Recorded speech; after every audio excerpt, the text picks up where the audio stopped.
Welcome to स्कूलिफाई academy. और आज हम आ चुके हैं आपके सामने एक नया वीडियो लेके, जो कि होने वाला है क्लास 10th वाले बच्चों के लिए। इस वीडियो में हम बात करेंगे ज्योग्राफी के चैप्टर 7 की, जिसका नाम है life lines of Indian economy.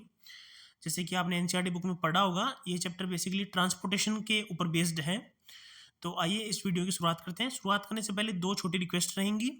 पहली रिक्वेस्ट ये है कि हमारे चैनल को जरूर सब्सक्राइब कीजिएगा, ताकि हम आपको ऐसे ही क्वालिटी कंटेंट प्रोवाइड करते रहें, जो कि आपके एग्जाम की तैयारी में चार चांद लगा देगा, ठीक है, और आपको अच्छे नंबर गेन करने में हेल्प करेगा। और दूसरी जो रिक्वेस्ट है वो ये है कि इस वीडियो को शुरू से लेकर एंड तक जरूर देखिएगा। अगर आप कोई भी क्वेश्चन स्किप करते हैं तो आप अपने नंबर गंवाने के चांसेस बढ़ा देते हैं पेपर में। तो आपको ऐसी छोटी सी गलती नहीं करनी है। इस वीडियो को शुरू से लेकर एंड तक जरूर देखना है। हम पहले एमसीक्यू टाइप के क्वेश्चंस की बात करेंगे। तो इसके आंसर भी मैंने साथ में अटैच कर दिए हैं, साथ में वो भी देखते चलेंगे। Which organisation is responsible for constructing and maintaining roads in the bordering area of India. इसके बारे में बात करेंगे तो इसका आंसर होने वाला है बीआरओ। बॉर्डर रोड ऑर्गेनाइजेशन जो है वो ये सारा काम देखती है। जो हार्श एरिया होते हैं अपने इंडिया के मैप में, जो भी आप देखते हो माउंटेन्स वगैरह, वहाँ पे भी यही रोड बनाती है। और अगला जो क्वेश्चन है वो देखेंगे, which mode of transportation is the most suitable for carrying heavy and bulky goods over long distance at the cheapest rate. तो इसका आंसर होगा वाटरवेज। वाटरवेज है वो काफ़ी सस्ते प्राइस के अंदर बहुत सारा कार्गो एक जगह से दूसरी जगह पे ले जाती है। तो ये सबसे चीपेस्ट मोड ऑफ ट्रांसपोर्टेशन माना जाता है। What is the length of the world's longest highway tunnel, the Atal tunnel build by BRO. इसका आंसर होने वाला 9.2। पर ये ना एक क्वेश्चन अलग तरीके से भी पूछा जा सकता है, और उसका अलग तरीका ये हो सकता है कि इसमें पूछ लेगा वर्ल्ड लॉन्गेस्ट हाईवे टनल कौन सी है। उसमें नीचे चार ऑप्शन दे देगा, जिसमें एक अटल टनल होगा। तो एक तो ये फॉर्मेट बनता है। एक वो पूछ लेगा कि अटल टनल किसके द्वारा बनाई गई है, फिर नीचे ऑप्शन दे देगा, बीआरओ का दे देगा। तो आपको ऐसे भी क्वेश्चन पूछे जा सकते हैं। आपको सारी तरीके से रेडी रहना है, ताकि आप एग्जाम में सरप्राइज ना हो, ठीक है। When the value of a country's export exceeds the value of its imports, it is called। ये स्टेटमेंट बेस्ड जो क्वेश्चन होते हैं वो भी आजकल काफ़ी ट्रेंड पे चल रहे हैं, तो ये आपसे पूछे जा सकते हैं। इसको हम बोलेंगे फेवरेबल बैलेंस ऑफ ट्रेड, ठीक है बच्चों। आगे हम बात करेंगे लास्ट एमसीक्यू फॉर्मेट क्वेश्चन की। ये होगा, which of the following is an inland riverine port. तो इसका आंसर होने वाला है श्यामा प्रसाद मुखर्जी पोर्ट। और बेसिकली ये क्वेश्चन एक अलग तरीके से पूछा जा सकता है।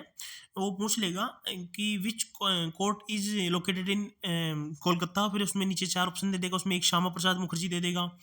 तो ऐसे भी अलग तरीके से भी बन सकता है। आप क्वेश्चन को सारी डायमेंशन से देखा करो, ताकि आपके एग्जाम में जब क्वेश्चन बने तो आप चौंक ना जाओ उस क्वेश्चन को देख के कि ये क्या पूछ रहा है, या फिर ये इसका आंसर कैसे लिखना है, ठीक है बच्चों।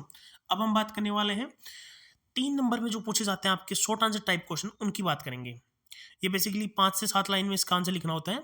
तो आइए इसके बारे में बात कर लेते हैं। छोटा सा मैंने कंटेंट डाला है, बहुत ही इजी कंटेंट डाला है। आप इसको इजीली पढ़ के अपनी आंसर शीट के अंदर लिख सकते हैं। आप अपने वर्ड्स में भी बना सकते हैं, अगर आप एक बार समझ लेंगे आंसर तो। आइए बात करते हैं। Why is road transport taking precedence over all rail transport in India. इसमें बेसिकली पूछा गया है कि जो रोड ट्रांसपोर्ट है वो रेल ट्रांसपोर्ट से ज़्यादा इंपॉर्टेंट क्यों होता जा रहा है आजकल इंडिया के अंदर। Road transport is often preferred because the construction cost is much lower than railway lines. जैसे आपको पता होगा कि रेलवे लाइन्स बिछाने में बहुत ज़्यादा पैसा लगता है। तो ये एक पॉजिटिव पॉइंट है रोड ट्रांसपोर्टेशन का। Road can transfer more dissected and undulating topography, जिसमें कि जैसे कि आपको मैं बताऊं, पहाड़ी एरियाज के अंदर भी, रेगिस्तान के अंदर भी, ऐसी हर जगह पे क्या है कि रोड इजीली पहुंच जाती है। जैसे कि पहाड़ पे रेल का ट्रैक बिछाना बहुत मुश्किल होता है, डेजर्ट के अंदर भी बहुत मुश्किल होता है, पर वहाँ पे रोड पहुंच जाती है। तो एक भी इसका एक पॉजिटिव पॉइंट और जुड़ जाएगा। Negotiating higher gradients in mountain like the Himalayas and provide economical door-to-door service for small amount of goods। ये door to door service provide करवाती है। हिमालयन जैसे पहाड़ों के अंदर भी ये इजीली बन पाती है रोड, और वहाँ पे सर्विस प्रोवाइड करती है अपनी। तो ये भी एक इसका पॉजिटिव पॉइंट है, ठीक है बच्चों। आगे हम बात करेंगे वो है क्वेश्चन नंबर 2 की तरफ चलेंगे हम, ठीक है। क्वेश्चन नंबर 2 होने वाला है, what are the advantage of pipeline transportation. ये एक इम्पोर्टेंट क्वेश्चन आपके एग्जाम की तरफ से बनता है, क्योंकि कभी ना कभी वो आपसे एक ट्रांसपोर्टेशन के बारे में ज़रूर पूछेगा, चाहे वो वाटरवेज हो, चाहे वो रोडवेज हो, या फिर आपकी पाइपलाइन ट्रांसपोर्टेशन हो। या जो पाइपलाइन ट्रांसपोर्टेशन है वो इसलिए यूनिक बन जाता है क्योंकि ये थोड़ा अलग है, थोड़ा हटके है। इसके बारे में बच्चों को जनरली पता होता नहीं है, इसलिए ठीक है। Pipelines are used to transport water, crude oil, petroleum products, and natural gas. While the initial living cost is high, मतलब जिस टाइम पे इनिशियली हम जब बिछाते हैं, जो पाइपलाइन होती है वो काफ़ी कॉस्टली पड़ती है, पर जो इसमें जो मटेरियल हम यूज़ करते हैं, मतलब जैसे बार बार अगर पेट्रोलियम कंटिन्यूसली चलता रहता है, बार बार मेंटेनिंग कॉस्ट होता है, वो इतना ज़्यादा पड़ता नहीं है, ठीक है। जैसे रोड है, क्या है कि 4-5 साल में टूट जाती है, पाइपलाइन में उतना खर्चा होता नहीं है बार बार ठीक करने का। तो इसमें एक ही एडवांटेज आप जोड़ देंगे। मोस्ट इंपॉर्टेंटली, दे रूल आउट ट्रांसशिपमेंट लॉसेज और डिलेज। एक जो है इसमें ट्रैफिक वाला सीन भी नहीं होता ना बच्चों। पाइपलाइन के थ्रू अगर कोई पेट्रोलियम की अगर हम डील कर रहे हैं इधर से उधर, तो उसमें ट्रांसपोर्टेशन का एक तो कॉस्ट बच जाता है, साथ ही साथ में उसमें ट्रैफिक वाला सीन भी नहीं होता। तो ये 2 पॉइंट्स आपको दिमाग में रखना है। छोटी सी लाइन के आंसर होने वाले हैं ये सारे ही, तो आपको बहुत ही ध्यान से सुनना है और बहुत ध्यान से समझना है। Define international trade and the balance of trade. The trade between two countries is called international trade. छोटी सी डेफिनेशन है। The difference between the value of countries export and its import is known as balance of trade. आपने पढ़ा होगा NCERT में, तो मैं ज़्यादा लंबा चौड़ा एक्सप्लेन करूंगा नहीं, वरना तो वीडियो काफ़ी लंबी हो जाएगी। और छोटा मैंने कंटेंट रखा है ताकि आप आराम से पढ़ सको, तो आप इसे पढ़ लेना, ठीक है बच्चों। एनसीईआरटी में बहुत ही अच्छी तरीके से एक्सप्लेन किया गया है। आगे हम बात करेंगे, वो होने वाले हैं लॉन्ग आंसर टाइप क्वेश्चंस की, जो कि आपके 5 नंबर में आपकी बोर्ड एग्जाम में पूछे जाते हैं, काफ़ी इंपॉर्टेंट होते हैं। एक क्वेश्चन भी अगर रॉन्ग होता है, गलत होता है, अगर आपको नहीं आता है, तो 5 नंबर आपके सीधे चले जाते हैं। ऐसा काम आपको नहीं करना है। Explain the significance of the golden quadrilateral super highways and other major roads classifications in India. Basically जो गोल्डन क्वाड्रिलेटरल सुपर हाईवेज हैं उसके बारे में बात करनी है, और एक करनी है और अदर जो रोड्स हैं, जो छोटी मोटी रोड है आपके, लाइक जो टाउन टू टाउन को कनेक्ट करती है, जो सिटी टू सिटी को कनेक्ट करती है, उनके बारे में बात करेंगे। बहुत ही बेसिक से हम देखने वाले इस चीज़ को, ठीक है। क्योंकि 5 नंबर का क्वेश्चन होता है, तो आप डिटेल में चीज़ थोड़ी जा सकते हो और इजीली एक्सप्लेन कर सकते हो किसी चीज़ को। The golden quadrilateral is a major project linking Delhi, Kolkata, Chennai, Mumbai. ये जो 4 मेट्रोपॉलिटन सिटीज़ हैं, इनको जो कनेक्ट करता है by 6 lane highways to reduce travel time and distance between India's mega cities. It addition to this, India classifies road based on its on their capacities, ठीक है।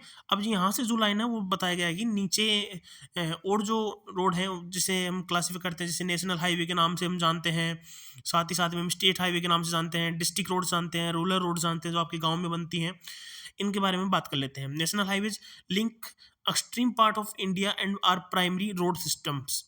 जो बड़ी जो मतलब ऐसे आपको कनेक्ट कर सकते हो, इसमें 2 से 3 सिटीज़ एक साथ कनेक्ट हो जाती हैं बच्चों, ठीक है। या कभी-कभी 2 सिटीज़ भी कनेक्ट होती हैं, तो उसे हम नेशनल हाईवे बोलते हैं। इन्हें हम एनएच के नाम से जानते हैं शॉर्ट फॉर्म में। स्टेट हाईवेज, जो कि जनरली आपके आस-पास मिल जाती हैं, connect state capital with district headquarters.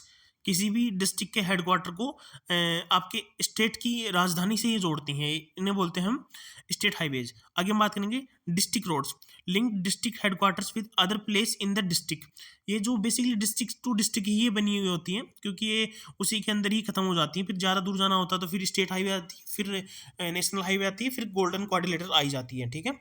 आगे हम बात करेंगे रूरल रोड्स की। Connect village with towns, often developed under the प्रधानमंत्री ग्रामीण सड़क योजना। आपको ये योजना याद रखनी है। कभी कभी एमसीक्यू फॉर्मेट में पूछ लेता है कि जो रूरल रोड्स होती हैं वो किस योजना के तहत बनती हैं, तो आपको ये याद रखना है। जो बीआरओ है वो तो खैर अलग ही है, आपको तो उसको तो याद ही कर लेना है, क्योंकि बीआरओ के जैसे हम ऊपर भी डिस्कस करके आए हैं, ये वैसी जगह पे रोड बनाती है जहाँ पे जनरली रोड बनाना बहुत ही मुश्किल होता है। स्ट्रेटेजिकली इम्पोर्टेंट रोड इन नॉर्थन और north eastern borders areas maintain by the BRO. मतलब ऐसे जो इम्पोर्टेंट लोकेशंस होती हैं, जैसे नॉर्थ या नॉर्थ ईस्टर्न होती है, जैसे पहाड़ वाला एरिया है जहाँ पे हिमालय होते हैं, आपने बुक में पढ़ा होगा। तो उस रीजन्स में जहाँ रोड बनाना मुश्किल होता है, वहाँ पे ये बीआरओ काम आती है। ठीक है बच्चों, और आपको इसका ना एक वो भी याद कर लेना है, ये कब बीआरओ बनी थी, कब इसकी स्थापना हुई थी, वो चीज़ भी आपको याद कर लेनी है, क्योंकि वो भी आपके बारे कभी कभी पूछ लेता है आपके एग्जाम में एमसीक्यू फॉर्मेट में। Why are transport and communications called the lifelines of Indian economy? Basically अगर कोई क्वेश्चन आपकी पूरी चैप्टर की समरी से अगर कोई बनता है ना, तो वो ये वाला क्वेश्चन है। ठीक है, अब आप इसको इंपॉर्टेंट मार्क कर लीजिए, क्योंकि पूरे चैप्टर का निचोड़ एक ही क्वेश्चन में पूछ लिया है। Transport and communication are considered lifelines because the pace of a country's development depends on the efficient movement of goods and services. सीधी सी लाइन है, समझाने की जरूरत नहीं पड़ेगी। आगे हम बात करते हैं economic integration. They link supplies location to demand location, enabling traders to bring products to consumers. ये बेसिकली सप्लाई लोकेशन से जो डिमांड लोकेशन होती है उसको कनेक्ट करती है और कस्टमर्स की डिमांड पूरी करती है। ट्रेडर को काफ़ी हेल्प मिलती है, क्योंकि अगर अच्छी रोड होंगी तो ट्रेडर को ज़्यादा जल्दी सामान पहुंचाने में मतलब सामान पहुंचाने में टाइम कम लगता है बेसिकली। ठीक है, global connections modern means like the internet, Airways and the cinema have turn the world into a large village. ये सारी चीज़ें कनेक्ट करती हैं। ठीक है, इसका मतलब ये नहीं है कि लार्ज विलेज ही है, इसका कहने का मतलब ये है कि एक गांव की तरह बना दिया है कि हम गांव के किसी भी एरिया के अंदर जा सकते हैं। Allowing India to still linked globally despite it vast diversity. जो इतनी बड़ी डाइवर्सिटी होने के बाद भी इंडिया को कनेक्ट करने में मदद करती है ये, इसलिए भी हम इसे लाइफलाइन बोलते हैं। Supporting trade, trade at the local and international level add vitality to the economy, while communication system provide the necessary information flows to sustain this trade. एक ट्रेडिंग जो हम करते हैं कहीं ना, सामान की एक्सचेंज जो इम्पोर्ट या एक्सपोर्ट होती है उसमें भी काफ़ी हेल्पफुल होती है, क्योंकि रोड के थ्रू ही अपन या फिर किसी भी लाइफ लाइन, जैसे कि इसने बोला है, लाइक कोई भी मोड ऑफ ट्रांसपोर्टेशन हो उसी के थ्रू हम ट्रेड कर पाते हैं। तो वो भी एक एग्जांपल दिया हुआ है, इसमें एक पॉइंट डाला हुआ है। Comfort and progress, these systems have enriched living by increasing amenities and facilities for the comfort of citizens। अगर अच्छी रोड होगी तो ऑफ कोर्स सिटीजन्स को कंफर्ट मिलेगा, इसकी बात भी कही गई है। और यहीं पे अपना जो ये चैप्टर के जो भी इंपॉर्टेंट क्वेश्चन आंसर थे वो खत्म होते हैं। बेसिकली ये सारे इंपॉर्टेंट क्वेश्चन आंसर थे तो अपन डिस्कस कर चुके हैं। आपको पीडीएफ को जो वीडियो है इसको पॉज करके पढ़ लेना है, इस पीडीएफ को अच्छे से तरीके से, कोई भी चीज़ मिस नहीं करनी है। और आपको ज़्यादा से ज़्यादा क्वेश्चन इस पीडीएफ से आपकी बोर्ड एग्जाम में देखने को मिलेंगे। ठीक है बच्चों, इसी के साथ चलते हैं। Thank you for watching this video. Channel को ज़रूर सब्सक्राइब कर लेना है और वीडियो को लाइक कर देना अगर कंटेंट पसंद आया हो। Thank you so much.